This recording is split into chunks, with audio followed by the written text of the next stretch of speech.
Hello, c'est Laura, bienvenue sur le podcast Le Social Book Club, le podcast qui décrypte toutes les tendances littéraires sur les réseaux sociaux.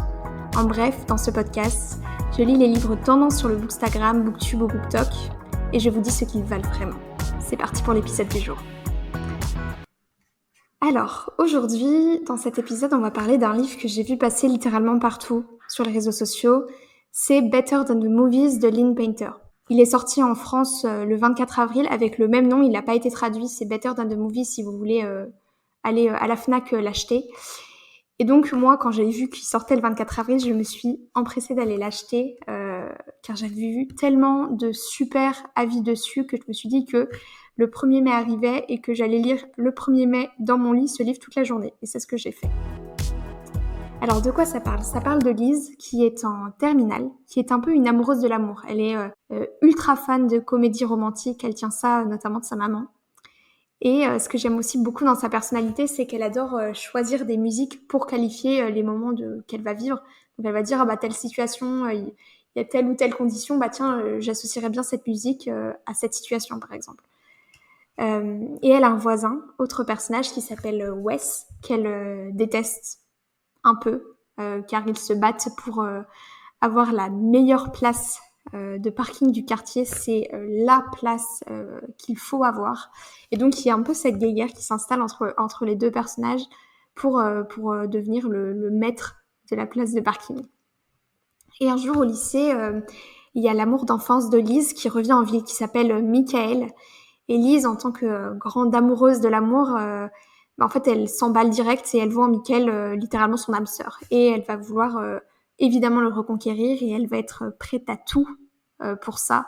Son objectif, notamment final, c'est que Michael l'invite au bal de fin d'année. Et pour ça, elle est prête à tout, comme je vous l'ai dit, même à passer un pacte avec son ennemi juré Wes, son voisin, et lui léguer en échange de son aide la fameuse place de parking à vie. Alors, quels sont les tropes dans ce livre ? Alors, je ne vais pas vous spoiler, je ne vais pas détailler les tropes du livre parce que je préfère vous laisser un peu la surprise et vous lirez par vous-même.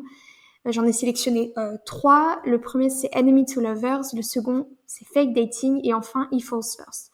Voilà, si vous voulez voir tout le détail, vous pouvez aller voir aussi sur les réseaux sociaux. Il y a souvent des gens qui vont faire des visuels avec l'ensemble des tropes du livre.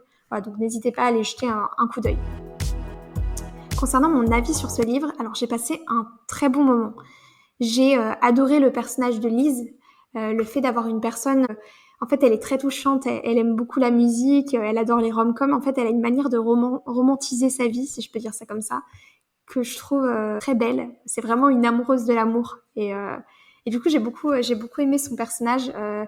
Elle est tellement amoureuse de l'amour que parfois, elle peut en paraître naïve ou même obsessionnelle. Mais pour autant, je trouve que sa manière de croire en l'amour est extrêmement belle et touchante. Le charme du livre, je trouve, il tient aussi dans les références à des hyper connus. En fait, chaque chapitre va commencer par une citation issue d'un film romantique que l'on connaît tous. Et j'ai trouvé que c'était très chouette de la part de Lynn Painter de commencer avec une petite référence comme ça des rom-coms. J'ai beaucoup aussi aimé les références à la pop culture tout au long du livre. Les références en fait à des chansons de Taylor Swift, à des chansons d'Ed Sheeran et plein d'autres artistes. Et du coup, j'ai bien aimé parce que ça permet une identification aussi au personnage qui est beaucoup plus facile. Le fait de connaître les chansons qu'ils connaissent, ça facilite les choses, je trouve. D'ailleurs, petite anecdote au sujet d'Ed Sheeran. Donc, à chaque fois que je lis de la romance, j'aime bien aller sélectionner une playlist sur Spotify. Il y a plein de lecteurs qui vont créer des playlists en fait associées à des livres. Et donc moi, je suis allée chercher une playlist pour lire ce livre.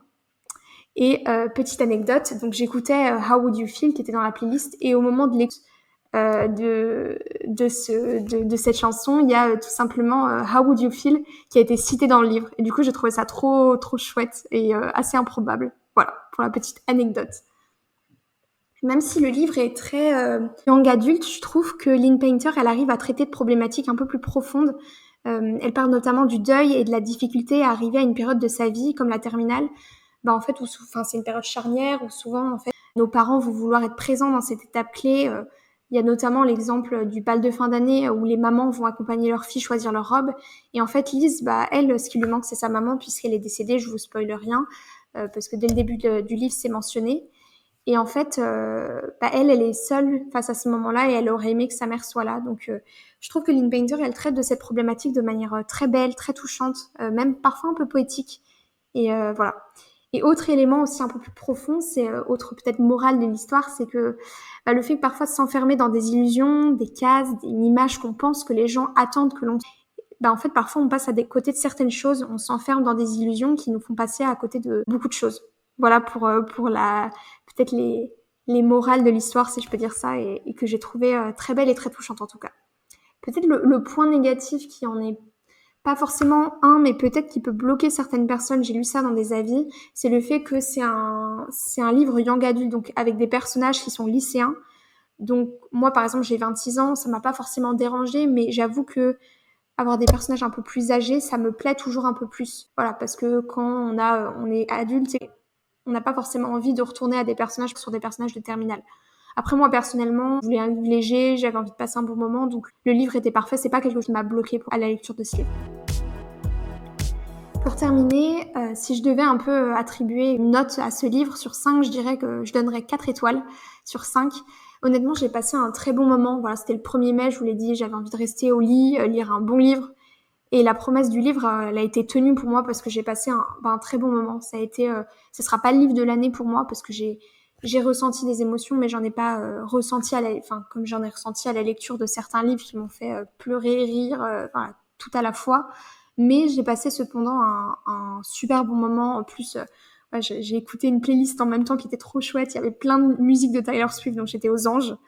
Donc voilà, donc je pense que 4 étoiles, c'est une bonne note pour ce livre. Voilà, si vous avez envie d'une histoire mignonne, légère, tout en ayant quand même une profondeur narrative et voilà, des problèmes peut-être, des problématiques un peu plus profondes qui sont abordées, je vous conseille vraiment d'aller découvrir ce livre. C'est tout pour l'épisode d'aujourd'hui. J'espère que vous avez passé un bon moment avec moi. N'hésitez pas à suivre le podcast sur les réseaux sociaux, notamment sur TikTok et Instagram pour ne rien manquer de l'actu du podcast. Voilà, à bientôt pour un nouvel épisode.